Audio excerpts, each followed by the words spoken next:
సుందరాయ శుభాంగాయ మంగళాయ మహోజసే సింహశైల నివాసాయ శ్రీ నృసింహాయ మంగళం.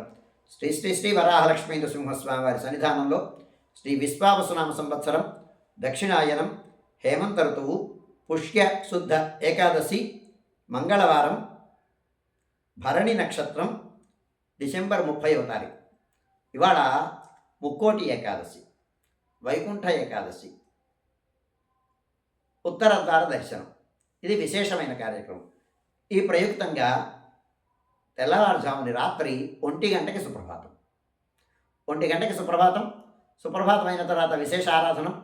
విశేష ఆరాధనలో భాగంగా నిత్యవేద పారాయణం, ఉపనిషత్ పారాయణం అయిన తర్వాత ధూపసేవ సమయంలో చతుర్వేద పారాయణం, శ్రీరామాయణం, భారతం, భాగవతం, విష్ణు పురాణం, క్షేత్రం, మహాత్మ్యం, వరాహపురాణం, శ్రీభాష్యం మొదలైన గ్రంథాలన్నీ పారాయణం చేయడానికి ఉపక్రమిస్తారు. అనంతరం బాలభోగ నివేదనంతో సమాంతరంగా ధనుర్మాస ప్రయుక్తమైనటువంటి సేవాకాలం, తిరుప్పావై సేవాకాలం, విశేష సేవాకాలం. దీనితో సమాంతరంగా నిత్యహోమం, బలిహరణం అయిన తర్వాత మంగళాశాస్త్రం, చాతుర్వర్గోష్ఠి, తీర్థ వినియోగం అయిన తర్వాత తాయారు సన్నిధిలోనూ, లక్ష్మీనారాయణ సన్నిధిలోనూ మంగళాశాస్త్రం పూర్తయిన తర్వాత అమ్మవారి సేవ, ఆండాళ్ అమ్మవారి సేవ ఆరంభమవుతుంది. ఆండాళ్ అమ్మవారు ఆండాళ్ సన్నిధికి వేయించేసిన తర్వాత ఆండాళ్ సన్నిధిలో విశేషారాధనం, నివేదనం, సేవాకాలం, మంగళాశాస్త్రం, చాతుర్వర్గోష్ఠి, తీర్థ వినియోగం అయిన తర్వాత ఆనాటి పాసుర వ్యాఖ్యాన విన్నపం అయిన తర్వాత ఆండాళమ్మవారు ప్రధానాలయంలోకి వేయించేసిన తర్వాత వైలారింపు అయిన తర్వాత ఆళ్వారి సన్నిధుల్లో విశేషారాధనం, నివేదనం, సేవాకాలం, మంగళాశాస్త్రం, చాతుర్వర్గోష్ఠి, తీర్థ వినియోగం అయిన తర్వాత రాజభోగ నివేదనం అయిన తర్వాత చుట్టు సన్నిధిలో నివేదనం పూర్తి చేసుకున్న తర్వాత మంగళ నీరాజనం. ఈ కార్యక్రమం అంతా సుమారు 1 గంట నుంచి 3 గంటల వరకు కొనసాగుతుంది. సుమారుగా 3-3:30 గంటలకు పూర్తయిన తర్వాత 3:30కి పూర్తి చేసుకొని స్వామివారు ఈనాడు ఉభయ పరమపద వాసుల అలంకారంతో, వైకుంఠ వాసుల అలంకారంతో వారు అమ్మవారిని అంటే సవ్యం పాదం ప్రసార్య అని ఒక కాలును మడుచుకొని ఒక కాలు వేలాడేసుకుంటూ కూర్చొని అమ్మవారిని వేంచేపు చేసుకొని తొడవలు కూర్చోపెట్టుకొని అమ్మవారిని పట్టుకొని ఉభయ దేవేరులతో వైకుంఠనాథుల అలంకారంతో శేషవాహనం పైన స్వామివారు సేవను అనుగ్రహిస్తారు. స్వామివారు అయ్యవారి సేవకి బయలుదేరతారు.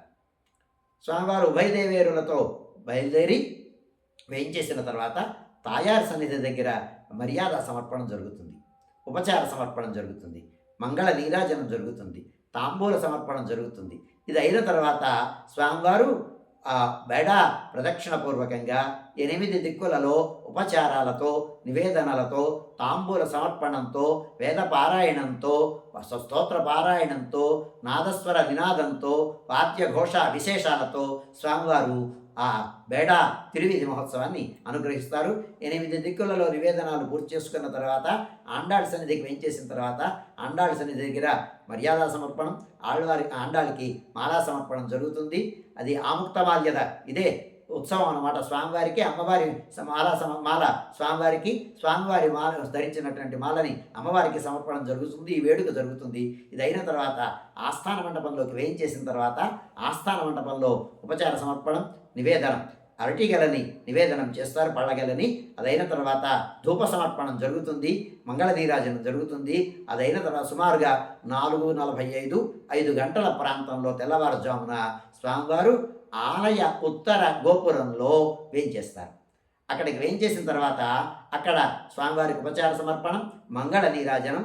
అప్పుడే వంశపారంపర్య ధర్మకర్తలైనటువంటి మహారాజా వారి యొక్క దర్శనం అక్కడ జరుగుతుంది. వారికి మర్యాద సమర్పణం జరుగుతుంది. వారి దర్శనం అయిన తర్వాత స్వామివారు ప్రజల కోసం విస్తృతంగా భక్తులందరూ సేవించడం కోసం ఉత్తర రాజగోపుర ద్వారంలోకి వేయించేస్తారు. అక్కడికి వేయించేసిన తర్వాత అక్కడ ఉపచార సమర్పణం, హెచ్చరికలు, మంగళపాఠం జరుగుతుంది, మంగళ నీరాజనం జరుగుతుంది. అక్కడ ఉత్తర ద్వార దర్శనం జరుగుతుంది. ఏడాదికి ఒక మారు జరిగేటువంటి ఉత్సవం ఇది. ఆనాడు వైకుంఠంలో స్వామి ఉత్తరాభిముఖుడుగా ఉంటూ ఉండగా కోటి దేవతలు ఎలాగైతే సేవించి స్వామి అనుగ్రహానికి పాత్రమయ్యారో అలాగే ఇవాటి రోజున విష్ణాలయాల అన్నిట్లోనూ స్వామివారు వైకుంఠనాథుల అలంకారంతో మనకి దర్శనాన్ని అనుగ్రహిస్తారు. ఈనాడు ప్రతి భక్తులు కూడా ఆలయానికి సాధారణ సమయాల్లో ఏదో ద్వారాలలో ప్రవేశించినా కానీ ఇవాల్టి రోజున ఉత్తర ద్వారం గుండానే స్వామి ఉత్తరాభిముఖుడుగా ఉంటూ ఉండగానే మన ప్రవేశం జరగాలి. దాని వలన అంతిమ పురుషార్థమైనటువంటి మోక్షం లభిస్తుంది. అందుచేత మోక్షద ఏకాదశి అంటారు దీనిని. అందుచేత మనకి ప్రతి మానవుడికి చివరగా కోరాల్సింది ఏంటంటే చతుర్విధ పురుషార్థాల్లో మోక్షం కనుక ఈ శరీరాన్ని నుంచి విముక్తి కలిగి స్వామి అనుగ్రహానికి పాత్రమై నిత్య కైంకర్యం లభించాలి అని కోరిక కనుక ప్రతివారు కూడా ఉత్తర ద్వారం గుండానే స్వామిని సేవించి ఉత్తర ద్వారంలో వేయించేస్తున్నటువంటి వైకుంఠనాథుల అలంకారంతో ఉండేటువంటి స్వామిని దర్శించి అప్పుడు ప్రధానాలయంలోకి వెళ్ళాలి. ఈ విశేషాన్ని భక్తులు గమనించవలసిందిగా మనవి చేస్తున్నాను. స్వామివారు సుమారుగా 5:30 గంటల నుంచి 11:30 గంటల వరకు ఉత్తర ద్వారంలో దర్శనాన్ని అనుగ్రహిస్తారు. అయిన తర్వాత 11:30 గంటల ప్రాంతంలో స్వామివారు రామతిరువీధికి బయలుదేరతారు. సుమారుగా ఆ 5:30 గంటల నుంచి భక్తుల యొక్క సర్వదర్శనం కొనసాగుతుంది. అయితే ఇవాళ జన సందోహాన్ని దృష్టిలో పెట్టుకొని ఈనాడు మహాలఘు దర్శనం మాత్రమే లభిస్తుంది భక్తులకి. దీన్ని గమనించవలసిందిగా నీలాద్రి ద్వారం నుంచే దర్శనం లభిస్తుంది భక్తులకి. సర్వులకి ఇక్కడి నుంచి దర్శనం లభిస్తుంది.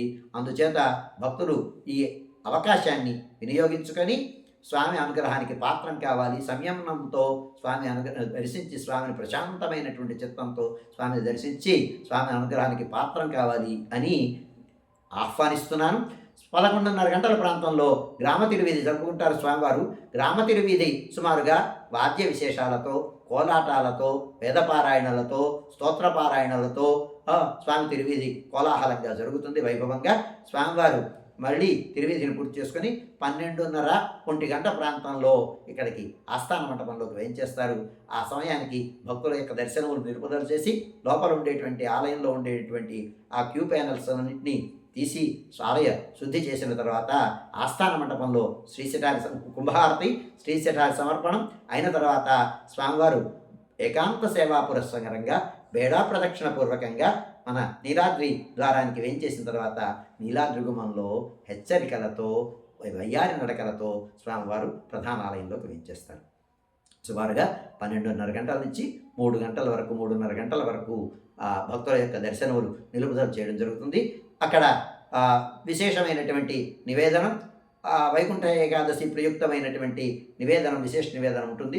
ఆ నివేదనం అయిపోయిన తర్వాత స్వామివారికి చుట్టు సన్నిధిలో నివేదనం, మంగళ నీరాజనం అయిన తర్వాత అలంకార విసర్జనం జరుగుతుంది. అదైన తర్వాత మధ్యాహ్న విరామం పవళింపు జరుగుతుంది. అదైన తర్వాత సుమారు 3-3:30 గంటల ప్రాంతంలో భక్తుల యొక్క సర్వదర్శనం ఆరంభమవుతుంది. దీన్ని భక్తులు గమనించవలసిందిగా మనవి చేస్తున్నాను. సాయంకాలం 5:30 గంటల ప్రాంతంలో రాపత్తు ప్రారంభం. ఇవాటి నుంచి నిన్నటి వరకు పగల్పత్తు అధ్యయనోత్సవం అయింది. ఇవాటి నుంచి రాపత్తు రాత్రి ఆరాధనతో 10 రోజుల ఉత్సవాన్ని జరిపించుకుంటాం. విశేషమైనటువంటి పారాయణలు ఉంటాయి. వేదపారాయణం ఆవృత్తి చేస్తారు. అలాగే రామాయణం, అలాగే విష్ణు పురాణం, క్షేత్ర మహాత్మ్యం, స్తోత్ర పారాయణం, దివ్య ప్రబంధం మొదలైన పారాయణలన్నీ జరుగుతాయి ఈ 10 రోజుల్లో. ఈ పారాయణ యొక్క తరువాయి భాగాన్ని రాత్రి ఆరాధనతో విన్నపం చేస్తారు. ఈ సందర్భంగా సాయంకాలం 5:30 గంటల ప్రాంతంలో ప్రతిరోజు రోజుకొక అలంకారంతో స్వామివారు సేవను అనుగ్రహిస్తారు.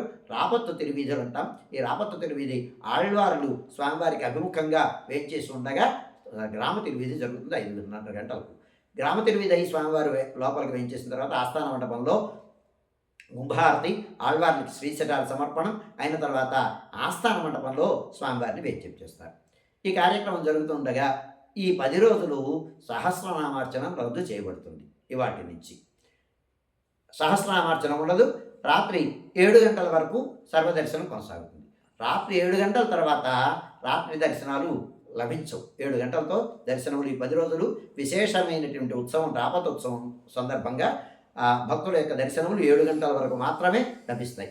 7 గంటల నుంచి విశేషమైనటువంటి ఆరాధన, రాత్రి ఆరాధన ధూపాంతరం అయిన తర్వాత స్వామివారికి ఇక్కడ ఆస్థాన మంటపంలో శంగోలం విన్నపం ఉంటుంది. శంగోలం విన్నపం అంటే స్థానాచార్యుల వారు ఆ వేత్రహస్తాన్ని ధరించి విశ్వక్సేనుల యొక్క పాత్రని పోషిస్తూ విశ్వక్సేనులుగా వారు వేయించేసి అక్కడ శంగోలం విన్నపం జరుగుతుంది. శంగోలం విన్నపంలో 4 వేదాలు, శుక్ల యజుర్వేదం, అలాగే ఋగ్వేదం, శుక్ల యజుర్వేదం, కృష్ణ యజుర్వేదం, అలాగే సామవేదం, జైమినీయ శాఖ, రామాయణీయ శాఖ, కౌతుమ శాఖ, విన్నపం, అథర్వణ వేదం విన్నపం అయిన తర్వాత రామాయణం, విష్ణు పురాణం, క్షేత్ర మహాత్మ్యం, ఇయల్ ప్రబంధం, స్తోత్రరత్నం, అలాగే వరదరాజస్తవం, రంగరాజస్తవం, యతిరాజ వింశతి, యతిరాజ సప్తతి, అలాగే మంగళపాఠం మొదలైనటువంటి విన్నపాలన్నీ ఉంటాయి. ఈ విన్నపాలన్నీ అయిన తర్వాత నివేదనం ఉంటుంది. నివేదనం అయిన తర్వాత విశేషమైనటువంటి నివేదనం, రాపత్తు నివేదనం. ఇదైన తర్వాత మంగళాశాసనం, చేత్తమరగోష్ఠి, తీర్థ వినియోగం. ఇదైన తర్వాత స్వామివారు ప్రధానాలయంలోకి వేయించేస్తారు. వేయించేసిన తర్వాత ఏకాంత సేవ, కవాట బంధనంతో సుమారు 10-10:30 గంటల ప్రాంతంలో కవాట బంధనం జరుగుతుంది. దీనితో ఈనాటి కార్యక్రమం సుసంపన్నమవుతుంది. ఇలాగే ప్రతిరోజు 10 రోజుల పాటు ఈ రాపత్తు సేవలు జరుగుతాయి. అందుచేత సాయంత్రం 7 గంటల తర్వాత భక్తుల దర్శనములు నిలుపుదల చేయడం జరుగుతుంది. రాత్రి ఆరాధన టికెట్లు కూడా రద్దు చేయడం జరుగుతుంది. భక్తులు గమనించవలసిందిగా మనవి చేస్తున్నాను.